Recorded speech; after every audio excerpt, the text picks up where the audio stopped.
When I sat down to collect my thoughts about the 20th anniversary of 9/11, two things jumped out at me.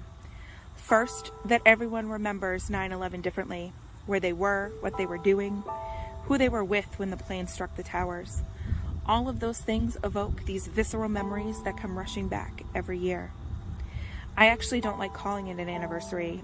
I feel like anniversaries are things to be celebrated. This actually feels more like a remembrance. 20 years, 2 decades, 7,305 days, 320 hours, and all of us still remember the exact moment we knew. We knew that nothing would ever be the same. The other thing that struck me was that many of the heroic men and women that are serving today as both first responders and in our military do not remember 9/11.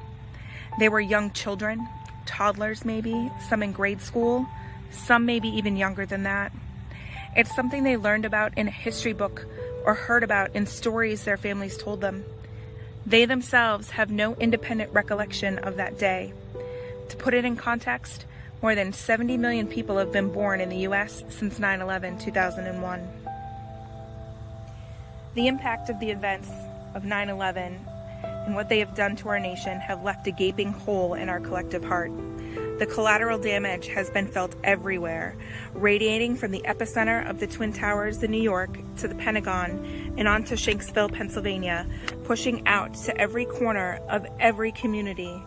Even today, 20 years later, it's difficult to find a part of American life that has not been touched by its effects.